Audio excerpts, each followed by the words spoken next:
Welcome to Chamber Talk. I'm Andrew Gregson, and today we've actually got Dr. Nefta Pareda from Radiant Futures here. Thank you very much for coming here today. Oh, my pleasure to be here.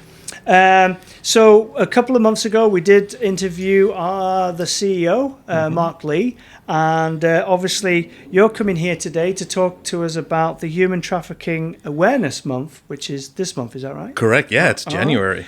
And so for the audience, do you mind giving us a little bit of a rundown about what that is before we talk about some of the events you've got planned? Yeah, absolutely. Well, yeah, thanks again for having me here.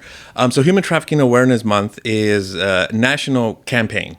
And even in other parts of the world, so it's also an international campaign where the goal is to raise awareness about the different forms of human trafficking that exists throughout the world and how it's interconnected throughout the world. So Radiant Futures, as an agency that serves survivors of both domestic violence and human trafficking, we take the month of January to have a series of events throughout the community, throughout Orange County, that really give out some statistics and awareness so that we're aware of how prevalent human trafficking is, not just globally, not just in the state, but also within our own county.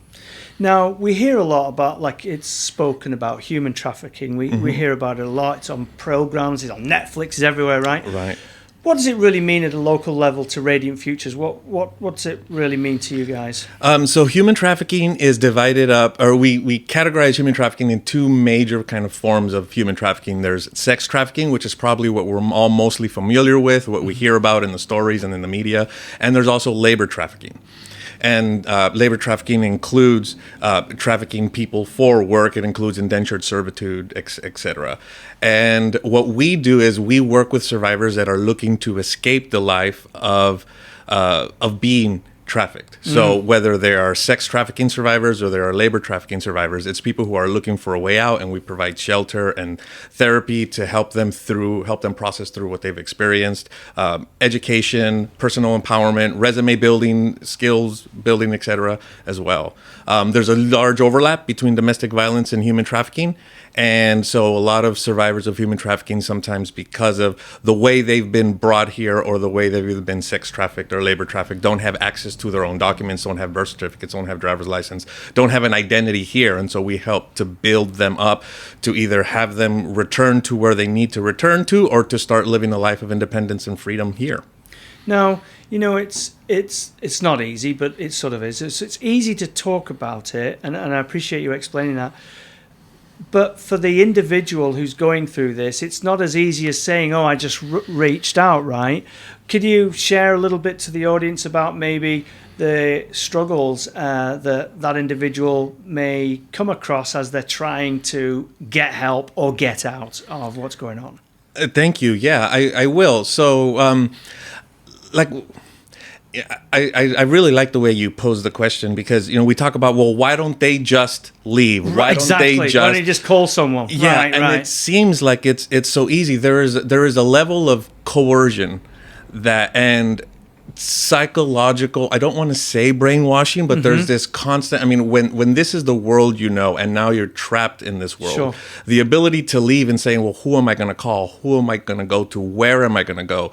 That becomes increasingly difficult. And if you don't have resources, you don't have a bag, you don't have an ID, you don't have any money, where is it that you are actually going to go? And who's going to listen to you? Yeah, who's going to listen to you? Who's going to believe you? Who can you trust? Who's going to take you long term? Right. I mean, because you can flee, and the traffickers, they'll go get you. Yeah. Yeah, that's what they do. and they can seek you and find you and make you return. Right. And there's also threats of, well, you know, you're doing this for. So there's also physical threat. If you leave, then no one will ever find you again. And when it's someone who has consistently and repeatedly hurt you, that becomes believable. And to a certain extent, it is believable because it does happen. People do try to flee, don't end up anywhere, and end up missing. And so in all of that, it makes it really difficult. So when someone actually is able to flee, like when we also provide shelter services. So when someone flees, one of the first things to do is we identify who were the people involved. If law enforcement needs to get involved or law enforcement gets involved, we provide the information to law enforcement. We work really closely with them in human trafficking cases. If restraining orders need to be put in place, then we make sure that happens. A lot of survivors also have children of their own, so they also have to think about their children as well. So whether you're either being sex trafficked or labor trafficking, it's not just, I'm not just going to get up and go. Like I have a 4-year-old and I have a 13-year-old, and I need to make sure that they're being looked after too. Or the trafficker says something like, well, if you leave, you're never going to see your kids again. Right. And so there's just all of these concerns that come with it. It's not easy to just pack up and leave. For you and I can't just pack up and leave and move to another state without having my affairs in order, so to speak. Right. And if I don't even have access to a public domain to get my affairs in order, well, I'm never going to leave where I live either. Right. So it's the same thing, but with a lot less resources. And that's why people don't just get up and leave. And go. And how common is it really, the whole trafficking business? Well, some, and statistics are always difficult to pinpoint down because a lot of it goes unreported. But what we can say is, so like in Orange County, for example, there was 500 cases of human trafficking that were identified and prosecuted. But That's all that you know of. That we know of, right. But some places like the World Health Organization or other nonprofits, local and global nonprofits, identify California and even Orange County as one of the principal places where human trafficking survivors pass through. Now, some stay here, but the volume of survivors that pass through Orange County is astounding. And the reason why I say pass through is because, like in sex trafficking, for example,